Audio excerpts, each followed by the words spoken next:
Okay, so today we're doing lesson 1 of transformations. And what's important is this formula here. So if you want to highlight this, the textbook made a bit of a mistake, so just cross out that plus k there. Cross out plus k. Yeah. This is going to be a very important equation that you use in Unit 2 for transformations, but also the entire year. So any function that we're going to be looking at, we're going to be applying transformations to, and it's very important that you understand this formula, this unit. What else in this formula is important for this equation? There's an f of something. Okay? That f there stands for a function. And we just did that in Unit 1. Unit 1 was all about functions. So if you don't understand the notation of functions, then you need to come see me, especially before Friday, because that's when you have your unit test. Okay, so I'll just read through it. We have y minus k. Okay, k is going to be a parameter that shifts the graph, equals a. Okay, did we have an a in this equation here? Yeah, might be similar, might not, we'll find out. Okay, and then a function of b multiplied by x minus h, and then the brackets around that. Okay, so basically parameters we're going to be looking at in this unit are k, a, b, and h. Okay, those are all parameters that will transform the graph in some way. Okay, and this is all related to an original function y equals f of x. Okay, so in this unit we'll be looking at translations, left or right, up or down. We'll be looking at vertical and horizontal stretches, as well as reflections. But today we're going to start easy. We're going to move left, right, up, and down. Okay, so a translation, if you want the formal definition, it's basically taking a function or a figure and you're moving it somewhere else. Okay, the size doesn't necessarily change. Okay, the shape doesn't change either. It will look pretty much the same. Alright, so for part 1, let's take a look. We're starting with y is equal to f of x. That's our original function. And we're going to compare that to the new function, y minus k equals f of x. Or what you're probably used to seeing from Math 20 is if you rearrange this, so it's a y equals, we'd be examining what the plus k is doing to that function. So just showing an example of a function, we're going to start with y equals x squared. And then we're going to compare it to y minus 3 equals x squared and y plus 3 equals x squared. So if we take a look here, what might be easier for this next function here is to rearrange it so that it's a y equals equation. So if we isolate the y, we get x squared plus 3. Now we just reviewed a bunch of concepts from Math 20, transforming the parabola. So if we take a look, what is going to happen to the original parabola, which is graphed here? Pardon? Yes, Bernie. Good. Okay, so it's going to move up 3, and we would call that a vertical translation. A VT, vertical translation. In the table of values here, this is basically giving a set of ordered pairs. So one point is negative 3, 9, another point is negative 2, 4, negative 1, 1, 0, 0, 1, 1, 2, 4, 3, 9. Those are all sets of ordered pairs. Okay, for the graph of y equals x squared. So if now we're moving this parabola up, any guesses what might happen to the y coordinates? Good, you're just going to add 3. And we can do that in the formula too. We could replace the x coordinate into the equation. So y equals negative 3 squared, 9, plus 3 is 12. Is that 3 more than what we had before? Yeah, so if you're ever unsure, you can just plug x coordinates going from negative 3, negative 2, negative 1, 0, 1, 2, 3. So create a table of values, sub those values into the equation, and your output will be the y values. Okay, so just adding 3 to all the y coordinates, we get the following.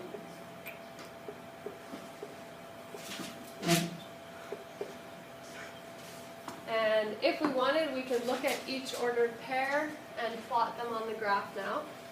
So we have negative 3, 12.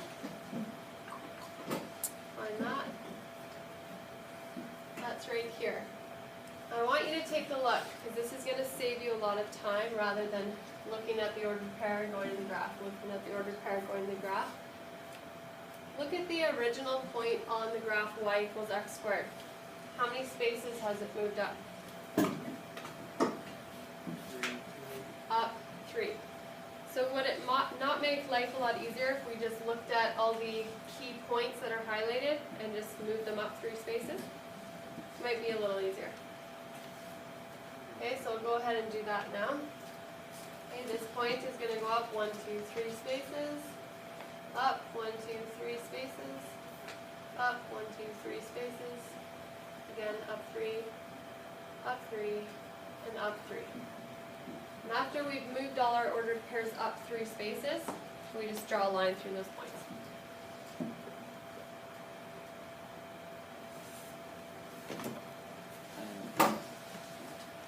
And it's probably important that we label this graph. We could label it as y minus 3 equals x squared, or we could label it as y equals x squared plus 3. They mean the exact same thing.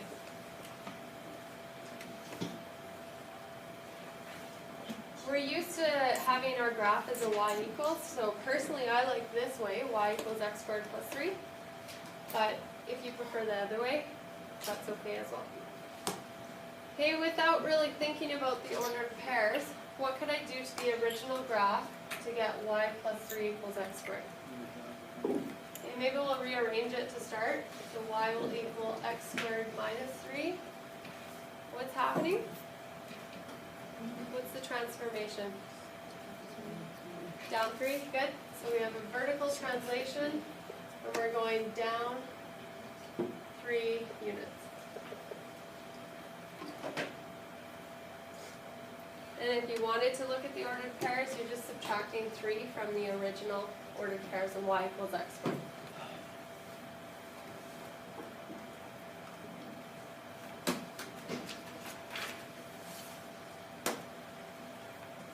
Okay, so go from the original graph and its points and just move down 3.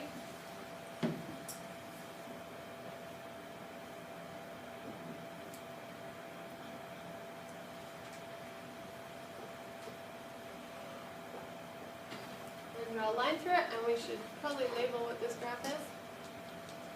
Y equals x squared minus 3. So one thing that might be helpful as you go through this unit is to have some highlighters to distinguish which graphs are which. Obviously we've labeled them, but if you want to make your life a little bit easier, if you have highlighters, pencil, crayon, markers, whatever, different color pens, there's some on the side if you need to. Okay, so we've already talked about this, but for part C, if we look at the graph where y has been replaced with y minus 3, let me just describe that again. We started with y equals x squared. So y was replaced with y minus 3 equals x squared. So if that happens, what did we say the transformation was on the graph? Very good. Vertical translation. It's actually up 3, but yeah. Did you say up 3? Yes. Good, that's what I thought. And we're going 3 units up.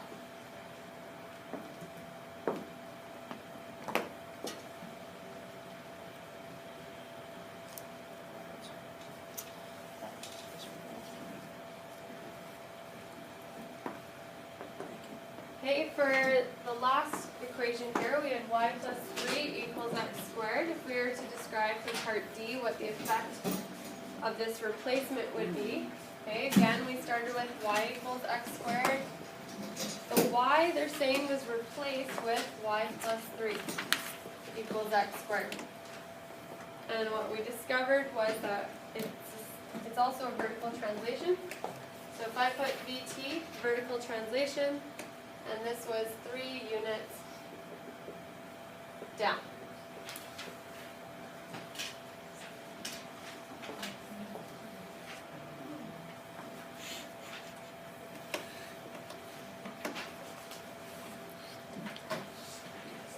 So We started with parabolas because you guys were familiar with that from Math 20. Now we're getting to a new function, y equals the absolute value of x.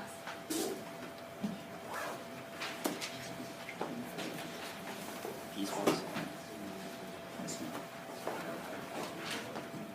Okay, so our original function, y equals the absolute value of x. If you don't know what that function looks like yet, I'll allow you to put that into your calculator. But I'm also going to help you out. Comprised of two pieces, the positive and negative, and it's all above the x-axis.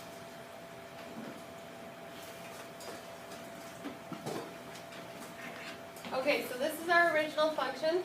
Part 2 is y equals the absolute value of x plus 2.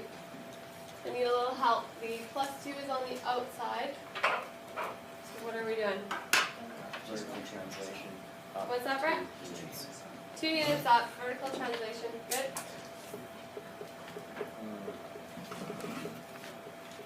Okay, so if you're drawing this, maybe just put a little scale that you're going up 2 spaces, and you're just going to shift the entire graph up 2 spaces.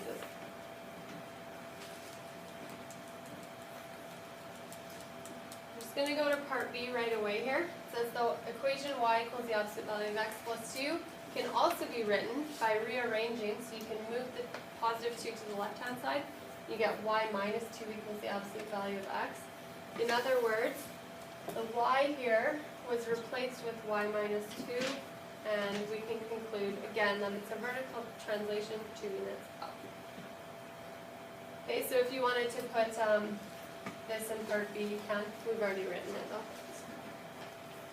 Okay, part 3, we have the absolute value of x minus 3.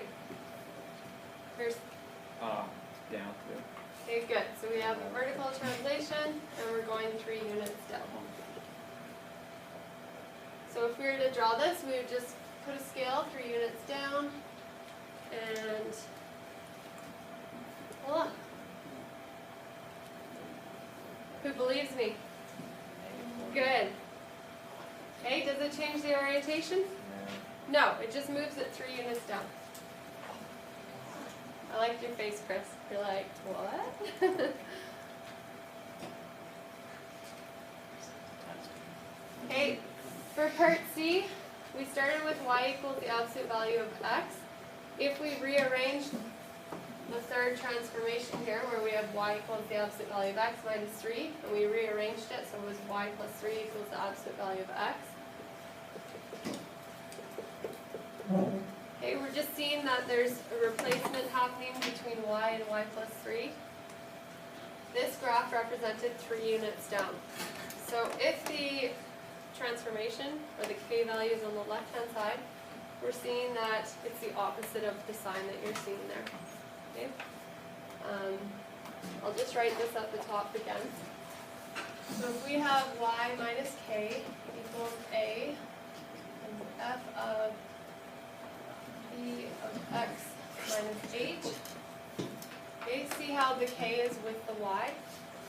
The reason why you'll see that most commonly is because k, what we're learning, affects the y value. Okay, it's going to move it up or down. So in the equation, they put the k with the y to show that it has an impact on the vertical translation. Okay, of course though you could move that k to the right hand side and have a plus k, just like we had in this question here. Okay, the k is on the right hand side, or we could have it on the left hand side. So going to part D here, if you guys had to summarize what the parameter k did to the graph, what would you say? What kind of translation? Vertical translation. Good. See? So if we have original function of y equals f of x, but now all of a sudden we have y equals f of x plus k, we'll say it's a vertical translation. And that will be k units. And in this case, it's not defining k as positive or negative, so I'm just going to say up or down. Once we know what k is, then we can say whether we're going up or down. So again, for part 2, we started with the original function y equals f of x, but now we're using this notation or equation, y minus k equals f of x. What's the transformation? Where's the translation up Or or down? or down. Good? Okay, so again, it's the exact same thing. We're moving up or down. It just depends what k equals.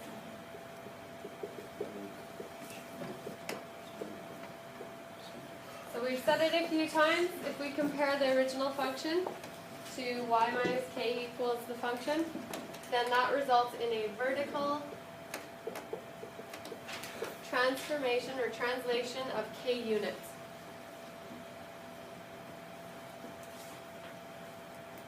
I'm going to put an example here. Okay, if we had y minus 2 equals f of x, would we be moving the function down or up? Okay, this is up 2. If we compare this to the original equation that we're going to be using quite a bit, would you say this k value that's subbed into the equation, is it positive or negative? Is 2 positive or negative? Yeah. So because 2 is positive, we're moving up. So if k is positive, k is greater than 0, the graph moves up.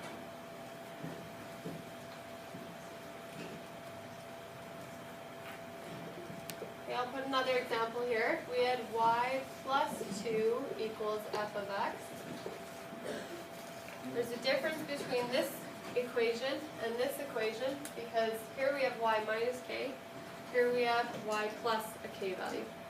So if I were to rewrite it as y minus, then that means that the k value is actually negative. We subbed in a negative 2. Negative times negative made it positive. So if your k value is negative, we move down 2. K is less than 0, the graph moves down.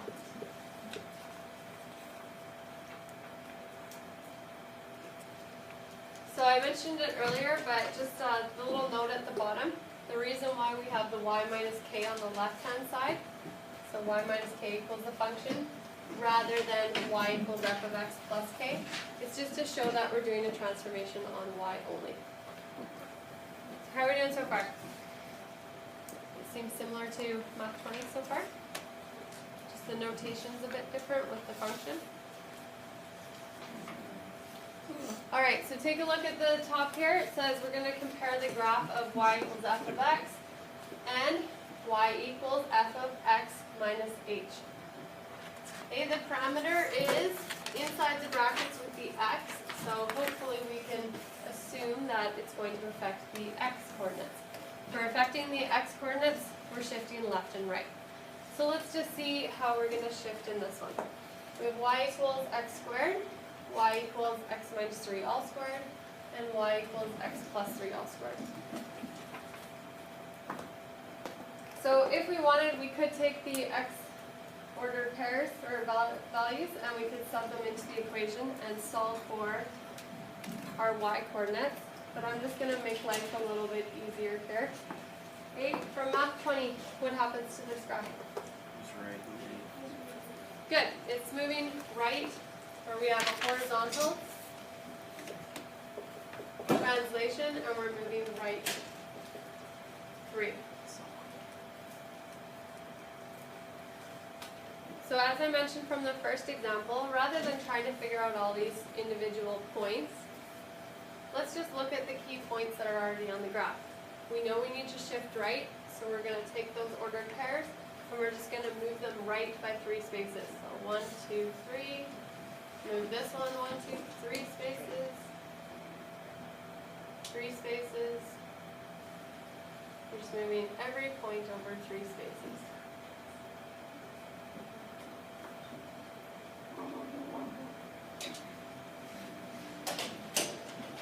Weird.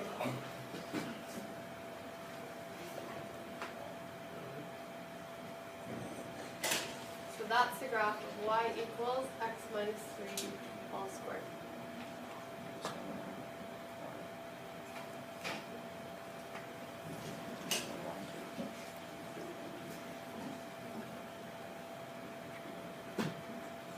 Okay, let's look at some points here.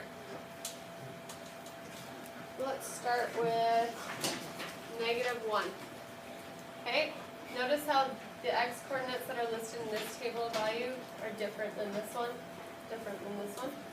Let's just figure out why. So at x equals -1, we can do this algebraically. So -1 minus 3 all squared.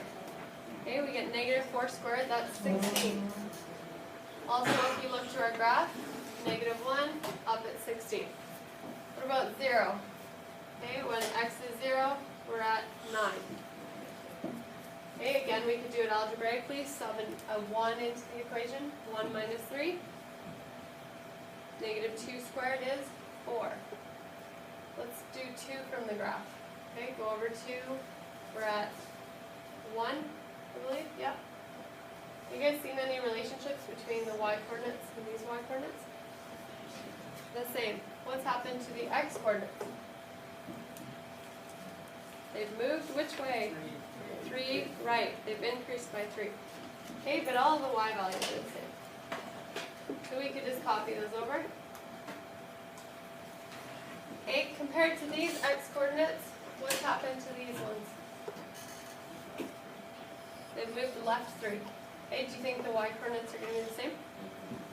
And if you don't believe me, you can test it. Okay, let's put -7 in. So -7 plus 3 is -4. -4 squared is positive 16. Okay, that one worked out. All the other ones will also work out. So we're just seeing that the x coordinates have shifted either left or right.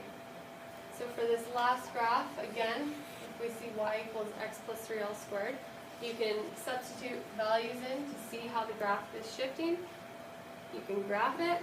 So y1 could be y equals x squared, y2 could be y equals x plus 3 all squared, and you can see. Or we can just remember, hopefully we do remember, that this is shifting the graph horizontally left by 3 units. So we can graph that.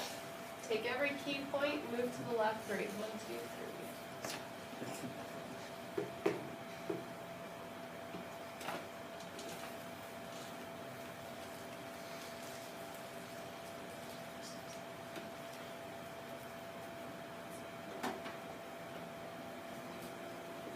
Okay, that's way quicker.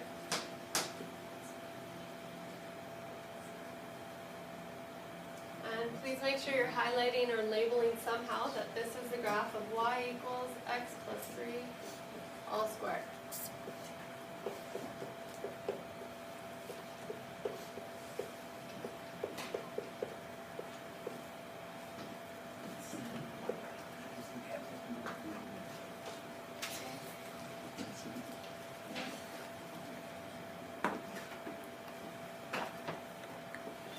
So for part C and D, we pretty much talked about that already, how the graph is shifting. So if you just look up here, we've already summarized that. Part 2, we have a radical function.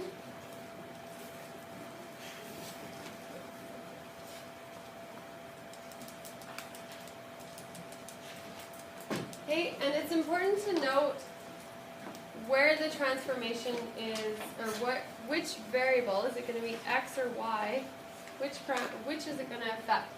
So if we take a look at y equals the absolute value of x, and y equals the absolute value of x, or sorry, the square root of x, and then plus 4, if it's possible to move that constant without taking the square, to get rid of that square root, if it's possible to move it,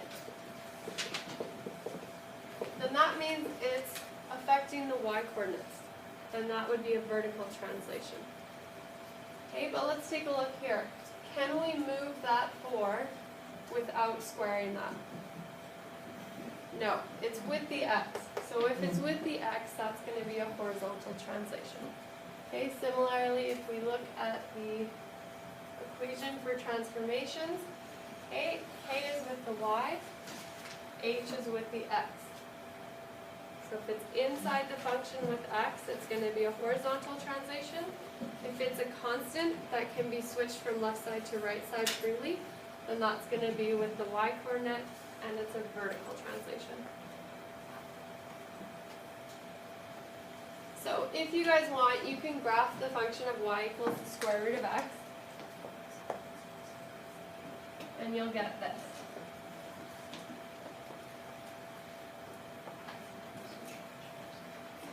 Okay, that negative 4 is with the x. Pretend that this was x minus 4 squared. What would happen? Horizontal to the right. Good, it'd be moving right 4 spaces. So similarly, with this radical function, it's again going to move right 4 spaces. Okay, so if you want, you can write that in. Right 4. And if you wanted to draw that, feel free. Don't have to.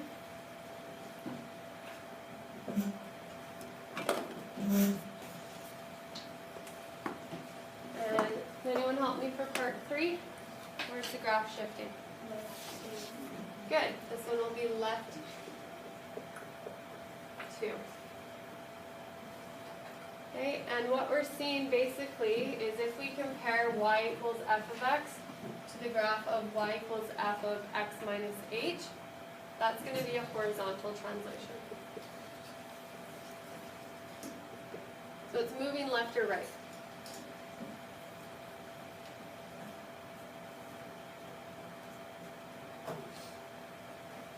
Okay, the value we subbed in here was actually positive. If that value of h is positive, the graph will move to the right.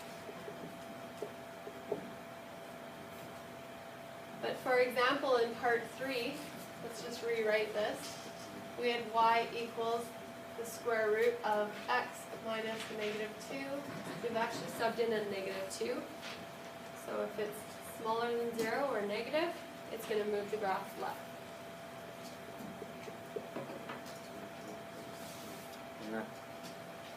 Isn't it the other way around? You said Pardon? Like when you sub in a negative, don't you go right? So this was the original that was given. If you look at that, you kind of think in opposites. Okay, but from the formula, this is the function, which is the square root. You have x minus h. It came as a negative. So if I left it as a negative, I can only sub in a negative 2 to make that positive. Yeah. Negative times negative is positive. Okay, so when you look at it, so you kind of think in opposites, but if you were to actually expand it out a little bit, or break it down a bit, there was a negative that was subbed in. Okay, the easiest way if you are unsure is to put in the original function, y equals square root of x, into your y1, and then put your new function into your y2, and just see what happened to the graph. Okay, it's always a good backup. Okay?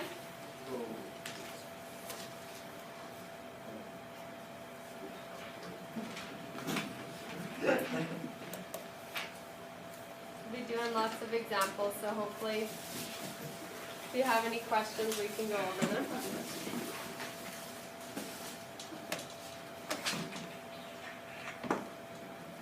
Okay, so throughout the lesson we've been talking about replacement notation without even realizing it.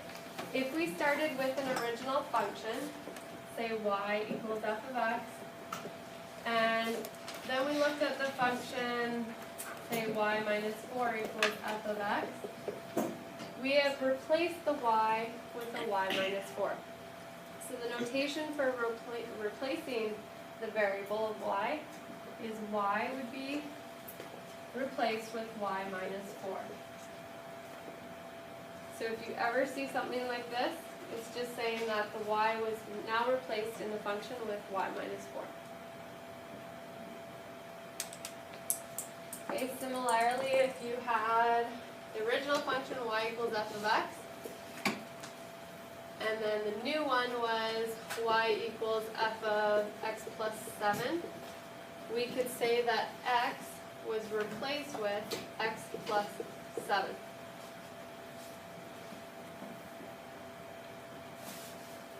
So just to help out with that a little bit further, let's give an example of y equals x squared. So I'm gonna go easy with the parabolas. Okay, and then the new function would be y equals x plus 7 squared. Okay, the x, this is just like our function notation. The original function of x has now been replaced with x plus 7.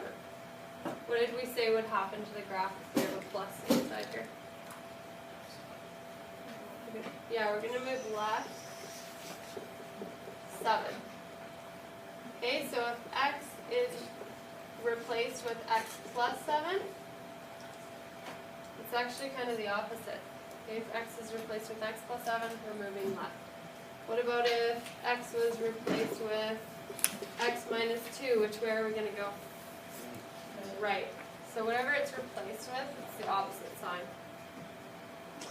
Okay, just to summarize here, if we had an original function of f of x, we had y minus k is equal to f of x minus h, or put the k on the other side, y equals f of x minus h plus k, then this will affect how the graph moves. If k is positive, we move up. Okay, so if k is positive, we move up. K is negative, move down. If h is positive, move to the right. If h is negative, move to the left. So just to talk a little bit more about the replacement notation, let's look at these examples. Okay, what happens to the graph of the function y equals f of x if the following changes are made? So we're going to replace x with x plus 2. So using that notation, x is replaced with x plus 2. I'll put that into function notation and hopefully it will seem easier. So we started with y equals f of x. That's going to change to y equals f of x plus 2. So in function notation, hopefully it's a bit easier. Which direction are we going? Left 2. And that's a horizontal translation.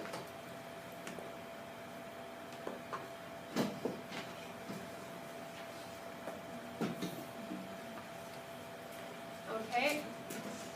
Y is going to be replaced with y minus 8. So if my original function is f of x, but the y is being replaced with y minus 8, you can leave it like that and know that you're going to go up 8, or you can rearrange it so that it's a y equals equation, and it's y equals f of x plus 8. In this case, we're moving vertically up 8 units.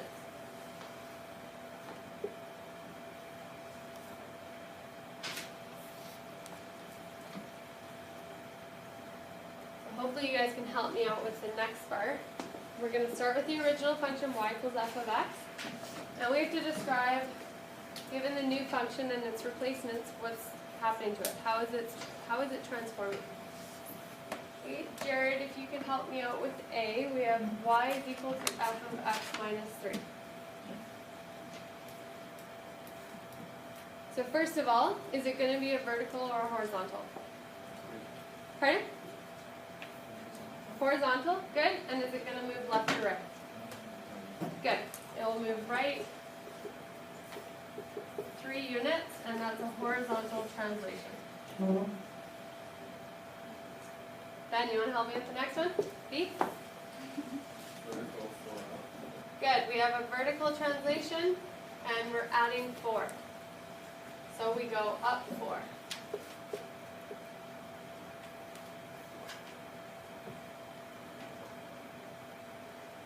Okay, and we have a combo this time. Jane, you want to help me? Okay, good. So from inside the function, we have f of x plus 10. That's going to be left 10 spaces. And that's a horizontal translation. And then if we move this to the other side, we'd see it's going up 1 space, and that's our vertical translation.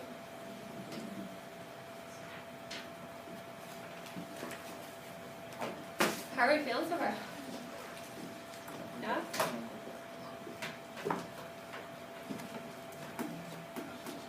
Okay, next one deals with point mapping, and maybe just decide if you could put a star and write that, point mapping.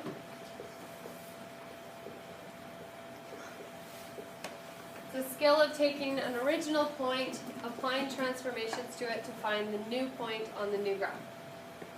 Okay, so here we have the point 2, -3. It lies on the original function y equals f of x. We have to state the coordinates of its image after the following transformations. So in this case, we have y plus 8 equals f of x. So if I were to rearrange this to y equals f of x minus 8, what are we noticing the transformation is? Jackson? Don't know? Bruce, help him out. Up 8. So we subtracted it to the other side, it's going to be down 8. Oh, So if we're moving down 8, is the x or the y coordinate being affected? The y coordinate. Okay, so for point mapping, you're always going to start with the coordinate xy, and you are going to map it to the changes that are happening on either the x coordinate, the y coordinate, or both. So we're moving down 8. Is the x value going to change at all? Are we moving left or right? Nope. So x stays as x. But we're moving down 8, which means the original y coordinate will be subtracting 8. We're going down 8, so we've got to go less by 8. So y minus 8. So we have x, y as the original ordered pair. It's going to map to the image of this function after the transformation, going down 8. So we can just sub in now the ordered pair, which was 2, -3, described in the question there. And we're going to map that. So our x was 2, our y was -3, so in the mapping, x is still 2, the y is subbed in, we get -3 minus 8. So the new point will be 2, -11.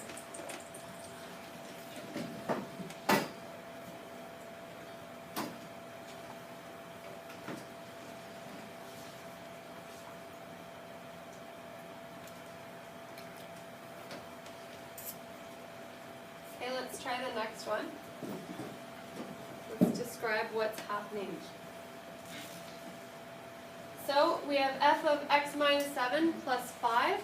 Right away, 5's on the outside, it's not attached to the x, so we know that, and it's a constant that can be moved to the left-hand side. So that's going to be a vertical translation. It's going up 5. Good. Okay, x minus 7, what does that tell us? Right 7. Good. So in this case, both the x and the y coordinate are being affected. So if we point map, we start with the coordinate xy, and it's going to be mapped to the transformation. So if we're going right 7, that means x needs to increase by 7. So that becomes x plus 7. We also have a vertical translation of up 5. That's going to affect the y coordinate, so it will be y plus 5.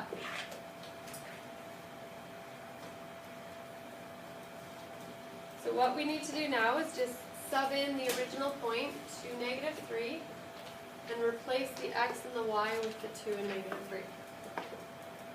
Okay, so we get 2 plus 7, and the y is replaced with -3 plus 5. So our ordered pair is 9 and positive 2.